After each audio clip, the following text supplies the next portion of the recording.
नमस्कार दोस्तों, स्वागत है आप लोगों का विद्यार्थी आईएएस में। जैसा कि आप लोगों ने पिछले टॉपिक में मृदा का टॉपिक देखा, जलवायु का टॉपिक देखा, आज हम टॉपिक देखते हैं कृषि का। तो सबसे पहले आप लोग वीडियो को लाइक करें, चैनल को सब्सक्राइब करें और ज़्यादा से ज़्यादा लोगों के पास शेयर करें। चलिए देखते हैं कृषि से संबंधित टॉपिक। तो 2011 की जनगणना के अनुसार कार्यशील जनसंख्या कार्यशील जनसंख्या क्या होती है? ये तो बात अलग है कि इतना प्रतिशत लोग 68% लोग क्या करते हैं, हाय उसमें योगदान देते हैं कार्यशील। तो कार्यशील व्यक्ति कौन होते हैं, पहले वो देखें। कार्यशील व्यक्ति वो होते हैं जो कह सकते हैं कि कार्य करते हों, और कुछ व्यक्ति ऐसे जो कार्य करने के लिए इच्छुक हों लेकिन कार्य नहीं करते हों। जो व्यक्ति कार्य करने के इच्छुक और कार्य नहीं करते हैं, उन दोनों के अंतर को हम कहते हैं कार्यशील जनसंख्या। कार्यशील व्यक्ति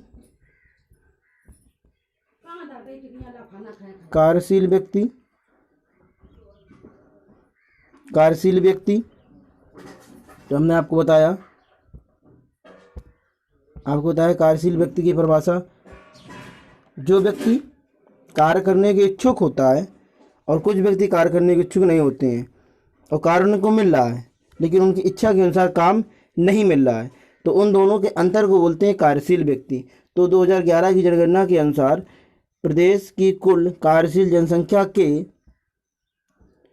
59% क्या करते हैं, लोग कृषि में योगदान देते हैं, जिसमें से कृषक क्षेत्र में 29% है और कृषि जो श्रमिक हैं वो 30.3% आते हैं। 30.3%। ज़्यादा से ज़्यादा क्वेश्चन बस इतनी तक पूछता है कि कितनी सी प्रतिशत जनसंख्या कार्यशील जनसंख्या में योगदान देती है कृषि में, तो आप देखें कितना 59%। आगे आते हैं, अगला क्वेश्चन, प्रदेश में कितने कुल क्षेत्र पारिस्थितिकी क्षेत्र के अंतर्गत आते हैं? तो वो 20 हैं। कुल जलवायु क्षेत्र में पूछेंगे तो 9 पूछते हैं। मृदा सामूहिक क्षेत्र में पूछते हैं तो कितने, 8। ये तीनों ही क्वेश्चन विभिन्न रूपों में पूछे गए हैं, विभिन्न रूपों में। आगे आते हैं, क्वेश्चन अगला देखते हैं। कुछ फसलें तो इन फसलों को देखने से पहले एक पॉइंट याद रखेंगे। जो प्रदेश में भारत की कुल कृषि भूमि है, प्रदेश में जो भारत की कुल कृषि भूमि है वो 15% योगदान देती है। कितना प्रतिशत है? 15% भूमि क्या है, उपजाऊ होती है। 15% भूमि पर क्या होता है, उपलब्ध है, यानी कृषि भूमि 15% है। याद रखेंगे, प्रदेश की यूपी में कितने प्रतिशत भूमि, 15% भूमि कृषि योग्य है। उन कृषि योग्य में से किसका कितना योगदान है वो देखते हैं। तो पहले नंबर गेहूँ के लिए कौन सी मिट्टी चाहिए? कभी कभार पूछ देता है जलोढ़ मिट्टी, लेकिन ये सबसे ज़्यादा पूछा जाता है कितना प्रतिशत कृषि योग्य है उत्तर प्रदेश का हिस्सा, तो याद रखेंगे 24। इसके बाद चावल यानी धान, कितना प्रतिशत हिस्सा, 18%। इसके बाद गन्ना का कह देता है कितना, 13%। तो याद रखेंगे तो मैं 13% बताया, 18% बताया और 24% बताया। इसी प्रकार मिट्टी में, इसमें जलोढ़ मिट्टी पड़ेगी, इसमें चिकनी उपजाऊ मिट्टी पड़ेगी, चिकनी दोमट मिट्टी पड़ेगी, कम उपजाऊ और शुष्क हल्की मिट्टी पड़ेगी। तो याद रखेंगे, क्रम भी पूछ लेता है निम्नलिखित में से योगदान का क्रम। तो पहले गेहूं का आता है, फिर चावल का आता है, फिर गन्ना का, फिर चना का योगदान मिलेगा, या चना। तो ज़्यादा तीनों में क्वेश्चन आ जाते हैं। एक तो पॉइंट यहाँ बना। दूसरा, तापमान या वर्षा पूछ देते हैं। तो गेहूं के लिए कितने प्रतिशत वर्षा चाहिए, तो कितने प्रतिशत वर्षा चाहिए बुवाई के समय, तो कितने प्रतिशत वर्षा वहाँ पर होनी चाहिए, 50 से 75 सेंटीमीटर तक की वर्षा होनी चाहिए। तापमान 10 से 15 होना चाहिए। अगर चावल की बात करें तो चावल में सबसे ज़्यादा वर्षा होनी चाहिए, जिसमें से आपका लिखा 75 से 25%, 125% तापमान। और पकने के दौरान और बुवाई के दौरान तापमान 20 डिग्री और पकने के दौरान 27 डिग्री टेम्परेचर होना चाहिए। गन्ने में वर्षा 100 से 200 तक, तापमान 20 से 26 डिग्री सेंटीग्रेड तक होना चाहिए। चना की बात करें तो 30 से 50 के बीच में वर्षा होती है, तापमान 15 से 25 डिग्री सेंटीग्रेड होता है। याद रखेंगे। योगदान मैंने आपको बता दिया, ये योगदान बहुत पूछता है। अगला टॉपिक, अगला बात करते हैं कुछ और फसलें, जैसे कि अफीम। अफीम से संबंधित क्वेश्चन पूछता है। तो अफीम सर्वाधिक मात्रा में कहाँ पर? बाराबंकी मिलेगी, और गाजीपुर में सबसे ज़्यादा उत्पादन होता है उत्तर प्रदेश में, ठीक है ना। लेकिन अफीम से संबंधित एक फैक्ट्री है, तो वो कहाँ पर है? गाजीपुर में। क्वेश्चन पूछता है अफीम की एक फैक्ट्री उत्तर प्रदेश में एकमात्र कहाँ पर है?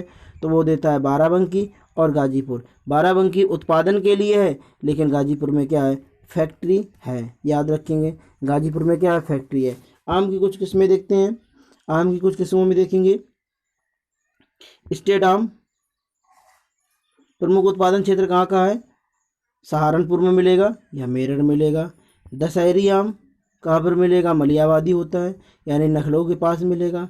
सफ़ेद या चौसा आम जिसे बोलते हैं, ये भी सहारनपुर में होगा। और रटौल आम कहाँ पर मिलेगा? मेरठ या बागपत में। लंगड़ा आम कहाँ पर मिलेगा? वाराणसी में। सबसे ज़्यादा पूछता है तो दशहरी आम पूछता है, और स्टेट आम पूछता है, और चौसा आम पूछता है। ये तीन पूछते हैं आपसे। तो चौसा आम कहाँ मिलेगा? सहारनपुर में। दशहरी आम कहाँ मिलेगा? लखनऊ में। और स्टेट आम कहाँ पर मिलेगा? सहारनपुर और मेरठ में मिलता है। इतना याद रखेंगे। अगला क्वेश्चन, अमरूद की बात करें। कुछ अमरूद की बात करते हैं, जैसे कि अमरूद सबसे ज़्यादा कहाँ पर मिलेगा?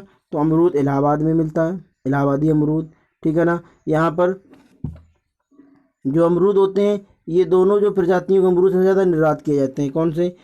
इलाहाबादी सफ़ेदा जिसे कहते हैं, या सरदार, ठीक है ना। सरदार या ललित मूर्खा सुरखा जो होती है, ये प्रजाति, इन दोनों प्रजातियों का क्या निर्यात किया जाता है। और इलाहाबादी जो सफ़ेदा होता है वो इलाहाबाद में उगता है। इसके बाद सरदार जो होते हैं आम, सरदार आम होते हैं, वो लखनऊ में उत्पादित किए जाते हैं। तो याद रखिए इन दोनों प्रजातियों क्या किया जाता है? निर्यात किया जाता है। अब इनको थोड़ा ध्यान रखेंगे, एक एक पॉइंट है, एक एक पॉइंट से बहुत बहुत इंपॉर्टेंट क्वेश्चन पूछते हैं। तो पहले था पान के लिए, कहता है पान का उत्पादन कहाँ पर होता है? तो ऑप्शन मिलता है महोबा, ठीक है ना। अगर मिले आंवले का उत्पादन कहाँ पर सबसे ज़्यादा होगा? तो मिलेगा प्रतापगढ़। इसके बाद लीची का पूछते हैं तो सहारनपुर या मेरठ में। नींबू का पूछते हैं तो बुंदेलखंड। संतरा का पूछते हैं तो बुंदेलखंड या सहारनपुर। हल्दी या अदरक का पूछते हैं तो लिखेंगे बुंदेलखंड। सोयाबीन का पूछते हैं तो भी बुंदेलखंड। आलू का कहें तो पश्चिमी उत्तर प्रदेश। तो याद रखेंगे, पान के लिए किसका है? महोबा का है। आंवला के लिए प्रतापगढ़ का हो गया। लीची सहारनपुर मेरठ हो गया। और नींबू बुंदेलखंड हो गया। और संतरा कहाँ हो गया? बुंदेलखंड या सहारनपुर का। हल्दी या अदरक कहाँ पर हो गया? बुंदेलखंड का। सोयाबीन कहाँ गया? भी बुंदेलखंड का। आलू कहाँ का हो गया? पश्चिमी उत्तर प्रदेश। देख रहे हैं अब ये पूरा हिस्सा किसका है? बुंदेलखंडी क्षेत्र का है। तो नींबू भी बुंदेलखंड का, संतरा भी बुंदेलखंड का, हल्दी और अदरक भी बुंदेलखंड क्षेत्र में उत्पादित किए जाते हैं। इतना याद रखेंगे। आगे आते हैं, अगला क्वेश्चन देखेंगे। तो कहा जाता है मशरूम भी क्वेश्चन पूछ देता है। तो याद रखेंगे, मशरूम एक तो पहले कवक है। मशरूम एक प्रकार का क्या है? कवक है, ठीक है ना। जो धान के, इसका उत्पादन भी खेती में भी करते हैं, लेकिन जो धान का जो पुआर होता है या गेहूं के भूसे में भी आसानी से इसका उत्पादन हो जाता है। किसका? मशरूम का। कुछ शिक्षा संस्थान है 3-4, तो शिक्षा संस्थान के बारे में देखते हैं। जैसे केंद्रीय आलू अनुसंधान संस्थान कहाँ पर है? शिमला में। केंद्रीय आलू अनुसंधान, आलू के बारे में पूछ रहा है तो शिमला में मिलेगा। राजकीय फल संरक्षण या डिब्बा बंद संस्थान कहाँ पर मिलेगा? तो लखनऊ मिलेगा। यानी डिब्बा बंद जो फल होते हैं उनका संस्थान कहाँ पर मिलेगा? लखनऊ मिलेगा। विश्व में सर्वाधिक मैथा निर्यात होता है भारत से। मैथा एक पौधा, एक तरह से फल के रूप में होता है, जो तेल निकालने में काम आता है, जो तेल निकालने में भी काम आता है। और इस तेल का बहुत उपयोग होता है, जैसे अंडी का तेल होता है, नारियल का तेल होता है, उसी तरह से मैथा का भी तेल होता है। जो मैथा सबसे ज़्यादा उत्पादन और निर्यात भी उत्तर भारत में ही है। तो याद रखेंगे, भारत सबसे ज़्यादा निर्यात करता है 85%। फिर कहें अगर मैथा का तेल सबसे ज़्यादा उत्पादन कहाँ किया है? तो उत्तर प्रदेश में, तो 90%। याद रखेंगे, सबसे ज़्यादा उत्तर प्रदेश 90%, भारत में सबसे ज़्यादा निर्यात किया जाता है 85%। अगला क्वेश्चन है पशु जैव औषधि संस्थान कहाँ पर है?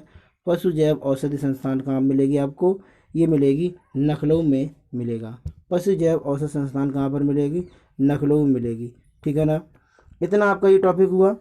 अगर इससे संबंधित कल हम आपको कुछ क्वेश्चन कराएंगे, उन क्वेश्चन से संबंधित जितना आपको पढ़ाया, मृदा के बारे में होगा, कुछ फसलों के बारे में होगा, इनसे संबंधित कुछ क्वेश्चन होंगे, वो कल की सीट में मिलेंगे, कल की वीडियो में मिलेंगे।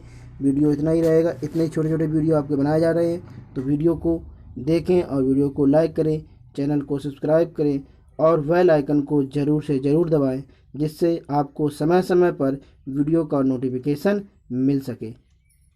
जय हिंद।